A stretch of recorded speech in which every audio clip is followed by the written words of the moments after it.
Estou muito feliz, a gente vai para a palavra já. Que bom que vocês estão aqui hoje, tenho certeza que Jesus está muito feliz com a presença de cada um que está aqui. Vamos orar então para a gente começar a palavra. Fale com Jesus. Jesus, ele só não vai falar com você se você não pedir. Então você tem que falar, pedir para ele falar com você, falar no seu coração. Então feche seus olhos, peça para que Deus fale com você essa noite, amém? Senhor Jesus, eu te peço, Deus, que o Senhor venha. Que o Senhor venha com a tua presença essa noite, Deus. Que o Senhor venha derramar o teu Espírito Santo, Deus, sobre nós essa noite, Pai. Que o Senhor venha falar, Deus, com cada um dos teus filhos, Senhor Jesus. O Senhor sabe, Deus, o que cada um aqui necessita, Senhor Jesus. O Senhor sabe, Deus, qual é a necessidade, Pai, de cada coração aqui, Deus. Por isso eu te peço, Deus, que o Senhor venha nos curar, que o Senhor venha confirmar a tua palavra, Deus, com sinais e maravilhas, Deus. Em nome de Jesus. Amém. Amém? Pode se sentar.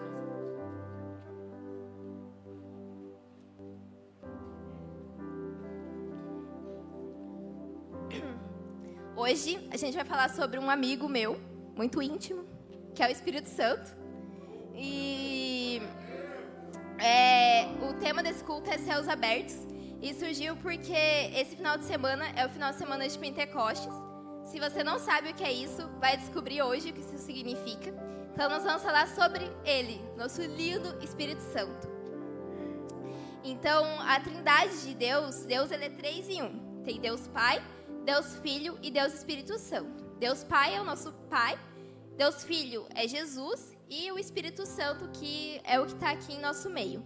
Só que a gente vê muita pregação falando sobre Jesus, falando sobre Deus como Pai, mas às vezes o Espírito Santo parece que é um pouco negligenciado dentro da igreja, dentro das pregações, e a gente não fala muito sobre ele, sobre quem ele é, como se relacionar com ele. E tem um autor, o Francis Chan,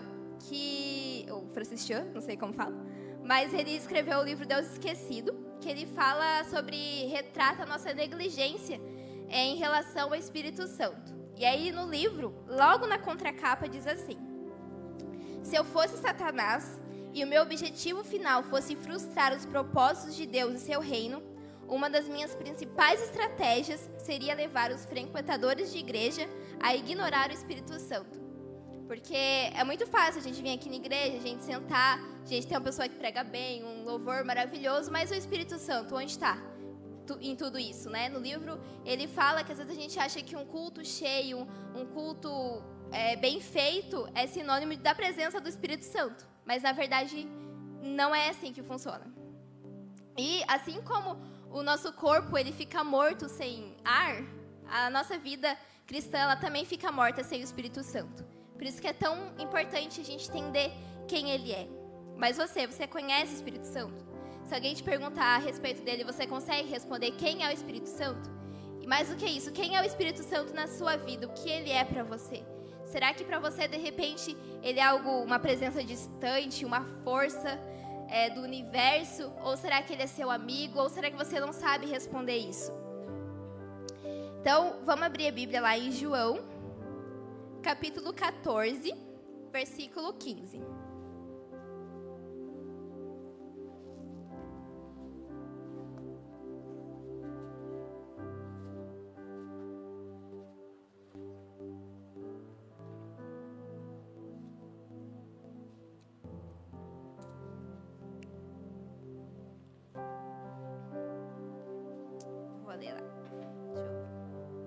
Abriram? Diz assim: se vocês me amam, obedecerão aos meus mandamentos. E eu pedirei ao Pai, e Ele lhes dará outro conselheiro, para estar com vocês para sempre. O Espírito da verdade. O mundo não pode recebê-lo, porque não o vê nem o conhece. Mas vocês o conhecem, pois Ele vive com vocês e estará em vocês. Não os deixarei órfãos, voltarei para vocês. Então, aqui em João 14, era um pouco antes da morte de Jesus, e Jesus estava preparando ali o ambiente para a morte dele ali, para os companheiros dele lá. Ele estava preparando o ambiente lá, que ele ia morrer. Mas ele fala que ele não nos deixaria órfãos, né? Que ele nos deixaria o Espírito Santo, que é o Espírito Conselheiro. E quando ele fala outro conselheiro, esse outro, na palavra original, quer dizer semelhante ao primeiro. Ou seja, outro igual a Jesus, que estaria conosco. Às vezes a gente pensa, nossa, como seria que se Jesus estivesse aqui do meu lado? Mas ele já está, ele está o tempo todo por meio do Espírito Santo.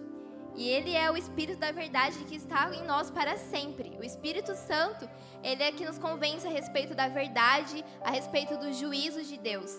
Né? Ele que nos convence a respeito do nosso pecado. E ele não nos abandona, ele está em nós para sempre. Por isso que nós não somos órfãos, não somos abandonados, porque nós temos esse Espírito de Deus, que Jesus deixou para nós. No versículo 26, ainda do mesmo capítulo, Jesus continua e fala assim: mas o Conselheiro, o Espírito Santo, que o Pai enviará em meu nome, lhes ensinará todas as coisas e lhes fará lembrar tudo o que eu lhes disse. Deixo-lhes a paz, minha paz eu lhes dou. Não dou como o mundo dá. Não se perturbe seu coração e nem tenham medo. Então, esse Espírito Santo, além dele ser a presença de Deus em nós, ele é o nosso conselheiro. Ele nos ensina todas as coisas. Ele nos ensina a respeito da palavra, ele nos ensina a respeito da verdade de Deus. Né? É ele que, às vezes a gente está lendo a Bíblia e a gente não entende, mas o Espírito Santo vem e nos fala a respeito e dessas coisas. Esse é o Espírito Santo e ele nos dá paz, né? Para que a gente não venha temer.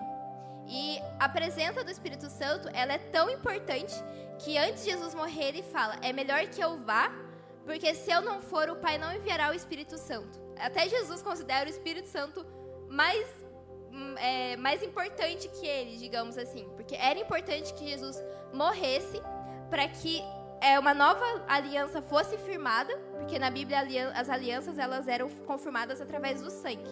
Então, era necessário que Jesus morresse, que houvesse derramamento de sangue, para que o Espírito Santo, ele viesse sobre nós, ele viesse habitar em nós. E aí, Jesus morreu, ressuscitou ao terceiro dia. E aí, muita gente não sabe disso, mas em João 20, 22, não precisa abrir, Jesus fala assim: e com isso, soprou e lhes disse: recebam o Espírito Santo. Então, logo após a morte de Jesus e a ressurreição, os apóstolos eles receberam o Espírito Santo dentro deles, que fala que Jesus soprou o Espírito Santo e eles receberam. Só que Jesus, ele não morreu, ressuscitou e subiu para a glória. Após a ressurreição de Jesus, ele ainda ficou 40 dias na terra e ele deu muitas provas de que ele estava vivo, né, para que as pessoas não duvidassem, não pensassem que tivesse sido um delírio. Jesus ficou 40 dias na terra. E aí, Jesus, ele falou que os apóstolos deles, que estavam em Jerusalém, eles não podiam sair até que se cumprisse aquilo que Jesus tinha falado a respeito do Espírito Santo. E aí, antes de Jesus subir, ele fala lá em Atos 8 assim: mas receberão poder quando o Espírito Santo descer sobre vocês. E serão minhas testemunhas em Jerusalém, em toda a Judéia e Samaria e até os confins da terra. E aí Jesus subiu. Aí eu fico imaginando, tipo, Jesus é muito doido, né? Que ele tá lá, daí ele tá conversando, daí serão minhas testemunhas em todos os confins da terra e tal, e sobe. Eu ia ficar assim: o que tá acontecendo aqui, Jesus? Tipo, o que a gente faz agora? Eu imagino que eles devem ter ficado bem confusos. E aí, depois disso, após 10 dias de Jesus subir, era o dia de Pentecostes, que era a festa da colheita. Era uma festa agrícola que Deus já tinha instituído até mesmo no Velho Testamento. Né? A festa de Pentecostes, ela era comemorada 50 dias após a Páscoa. Então, Jesus ele morreu na Páscoa, 50 dias após tinha o dia de Pentecostes. E aí é muito doido. Presta atenção aqui. Tipo, o povo estava lá na festa. Não sei como que era a festa naquela época, mas eu acho que não era assim.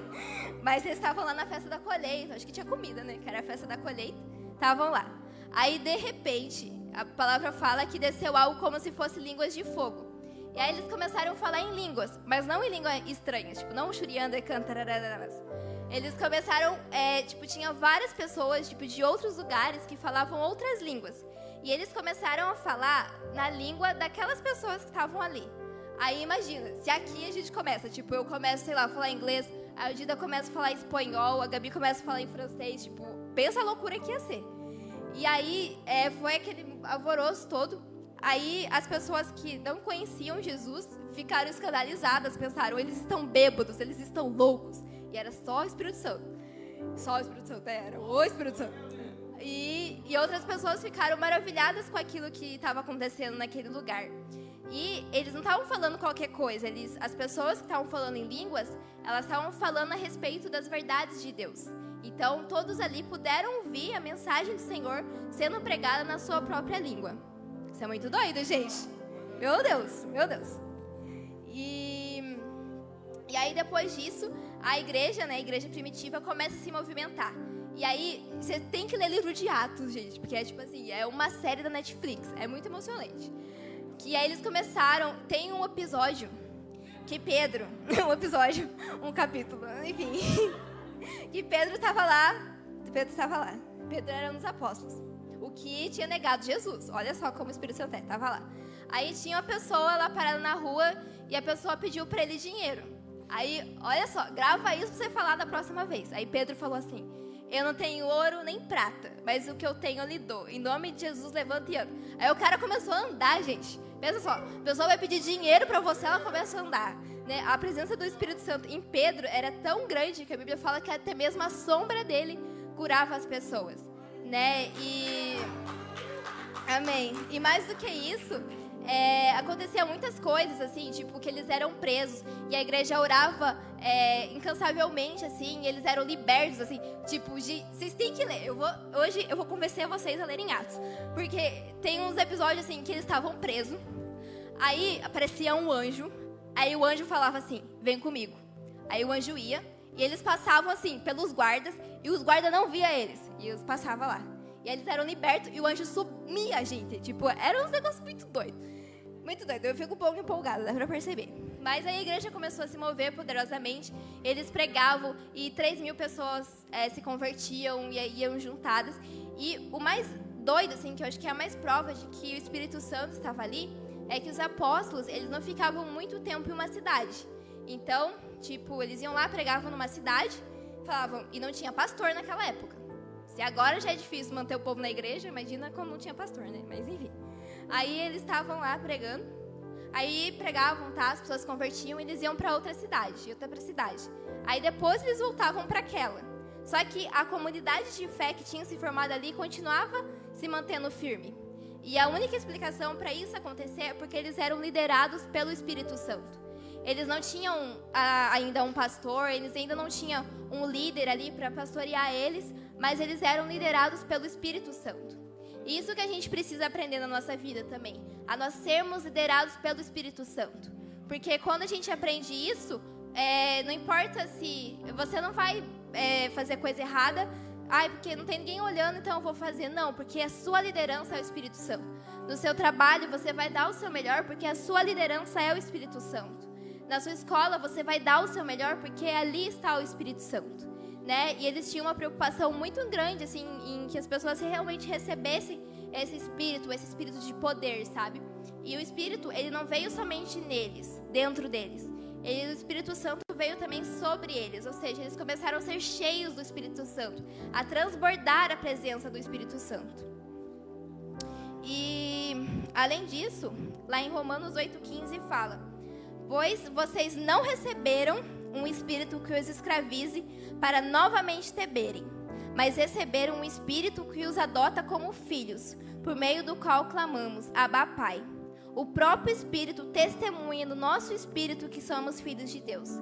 Esse espírito é que testifica que nós somos filhos de Deus.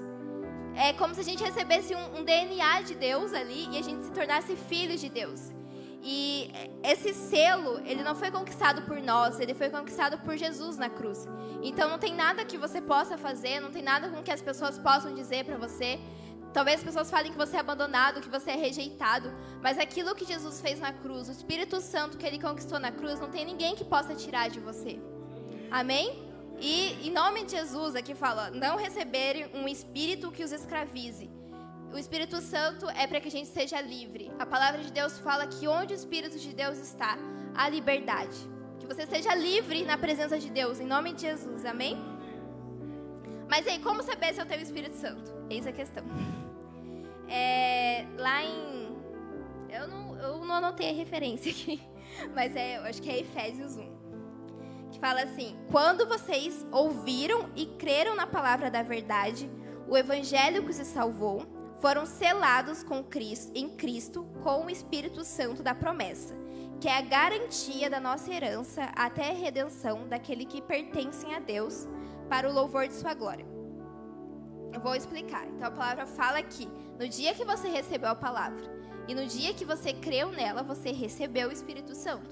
Então se você já ouviu a palavra de Deus, se você confessou que você crê em Jesus, você tem o Espírito Santo. Mas às vezes o que a gente precisa buscar é um pontapé do Espírito Santo na nossa vida, sabe? Realmente buscarmos, temos uma experiência, um primeiro encontro com o Espírito Santo na nossa vida. E também existem muitas teorias aí de quando que o Espírito Santo está na pessoa, quando não está na pessoa, né? Mas o fato é que, de fato, não importa a sua primeira experiência com o Espírito Santo, ou quando você recebeu, quando você falou em línguas. Porque é como assim, imagina se eu já tivesse minha vida inteira, eu tenho 23 anos, 22, tô quase no 23. Mas se eu falasse assim, nossa, já comi 10 toneladas de comida na minha vida, talvez tenha sido até mais, não sei, mas foi bastante. Será? Gente, eu sou pequenininha, mas eu como, viu? E aí eu olhasse para esse tanto de comida que eu já comi e pensasse assim, nossa, eu não vou me alimentar mais. O que ia acontecer comigo? Eu ia morrer. E é a mesma coisa com Jesus, né? É a mesma coisa com o Espírito Santo. Não importa o tanto de experiência que você já teve, que você coleciona. Se você parar de se relacionar com esse Espírito Santo, você vai morrer espiritualmente. Por isso a gente precisa cultivar isso. A gente receber o Espírito Santo é muito simples. Creia na palavra de Deus e o Espírito Santo estará em você. Mas o nosso desafio é a gente manter esse relacionamento com o Espírito Santo. E o Espírito Santo, ele é como se fosse uma chama aí dentro de você, que ela precisa ser alimentada.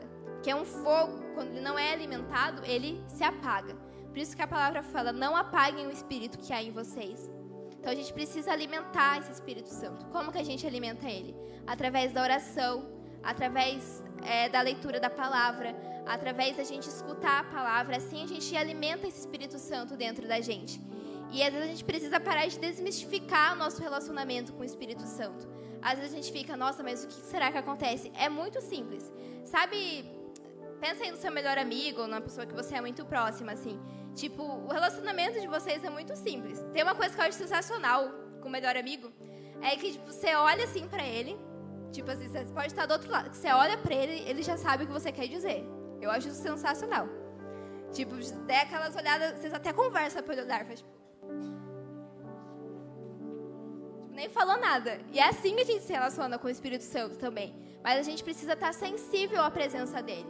Talvez o Espírito Santo fale com você através de um pensamento. Muitas vezes através de um pensamento. Talvez ele fale com você através de uma impressão, através dos seus sentimentos. Mas o que a gente precisa é cultivar esse relacionamento com Jesus. Porque ele é o nosso amigo. Ele está com a gente o tempo todo. Né? O nosso relacionamento com Jesus, ele é muito simples, mas as consequências dele são poderosas. A maior consequência do Espírito Santo na sua vida é o fruto do Espírito, que é o amor, a paz, a mansidão, o domínio próprio. Então, quando a gente relaciona com o Espírito Santo, a gente tem isso na nossa vida. E é tudo muito natural. A presença de Deus, ela flui, né? Por exemplo, mimosa. Curitibano gosta muito de mimosa, né? E aí tem o pé de mimosa lá e todo ano ela dá a mimosa. Tipo, a gente não precisa ficar lembrando ela, porque isso é dela. É a mesma coisa de Jesus. Quando nós estamos enraizados nele, na presença dele, é natural com que surjam os frutos dele na nossa vida. Mas o Espírito Santo, ele tem o papel de nos conduzir, ele é nosso guia, para que a gente chegue até o nosso destino final. O Espírito Santo, ele tem ciúmes de você. Mas ciúmes é uma coisa... Mas o Espírito Santo, ele tem ciúmes de você. Por quê? Porque o papel dele é cuidar de você. O papel dele é te manter puro. Imagina lá, seu melhor amigo de novo. E aí, está lá seu melhor amigo. Aí, uma pessoa vai lá no Instagram e posta uma foto com o seu melhor amigo, chamando ele de melhor amigo. Isso dá um negócio na gente, né? A gente fica... não sabia disso, hein? Que bonito. Que cena mais linda. E é a mesma coisa com Jesus. Por quê? Porque você vê ali, tipo, aquilo vai ameaçar o relacionamento de vocês. E é a mesma coisa, sabe? Quando tem alguma coisa que às vezes está falando mais alto no seu coração do que a presença dele, o Espírito Santo, ele se sente incomodado. O Espírito Santo, ele é uma pessoa, ele sente. Ele criou todos os sentimentos. Então, se ele criou todos os sentimentos, quando a gente entristece ele, a tristeza dele é muito mais profunda do que a gente sente. E a gente entristece ele quando a gente negligencia, quando a gente resiste a ele, quando a gente apaga ele, quando a gente ignora ele na nossa vida. E em Ezequiel 16, não precisa abrir, eu vou resumir, mas era uma profecia que Deus tinha dado a Ezequiel, e ele fala que a respeito de uma noiva, uma mulher, que ela era rejeitada, que ninguém queria ela, e aí então o homem pega ela, cuida dela, dá roupas a ela, dá joias a ela, limpa ela. E aí, só que aí ela pega e quando ela já tem maturidade, ela o rejeita, né? Então, e aí Jesus fala que para a igreja, né, de Jerusalém na época, de que ela se comportou como uma prostituta.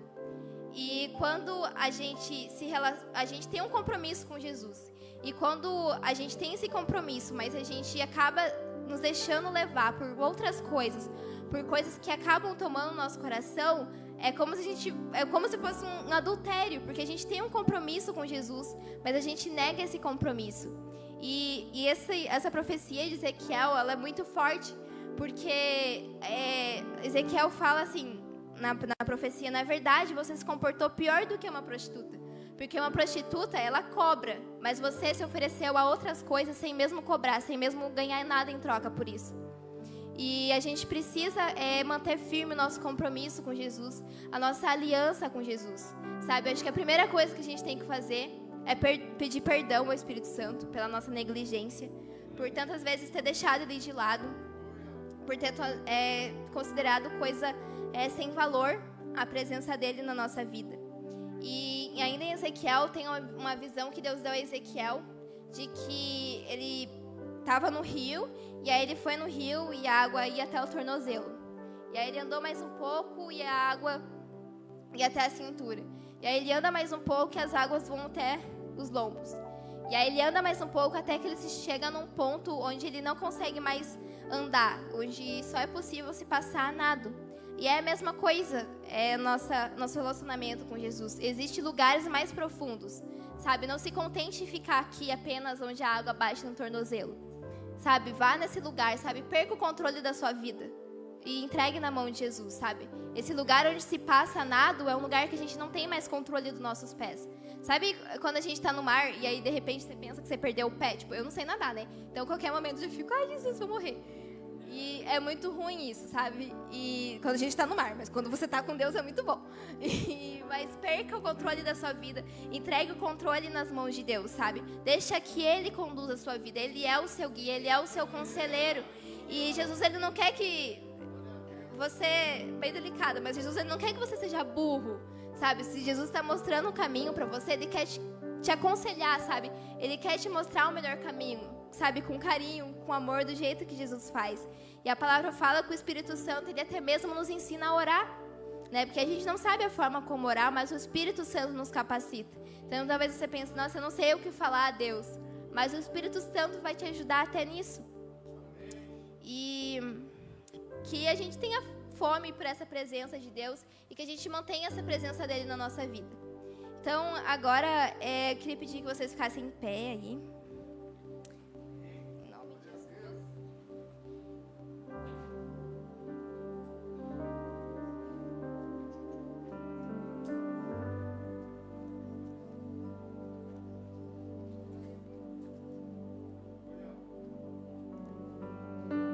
Primeiro, eu queria saber se tem alguém aqui que nunca confessou que a Jesus como seu Senhor e Salvador da sua vida. Se gostaria de fazer isso essa noite, tem alguém aqui? Levante a mão. Não?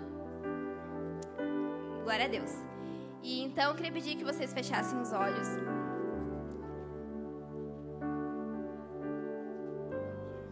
E a primeira coisa que você vai fazer essa noite é pedir perdão ao Espírito Santo.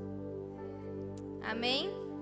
Isso eu não posso fazer por você, então peça perdão ao Espírito Santo por ter negado a Ele, talvez muitas vezes. Eu também preciso pedir perdão, mas que, em primeiro lugar, peça perdão a Ele, só peça perdão a Ele.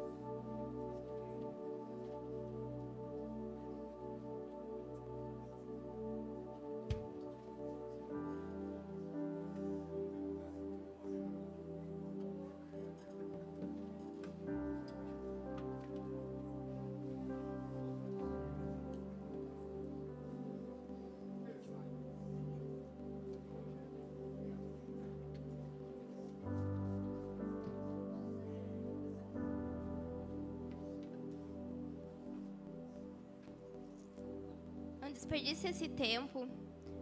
Feche os seus olhos agora, se você sentir vontade de ajoelhar, mas se derrame, coloque seu coração diante de Deus, bota sua fome para fora, em nome de Jesus.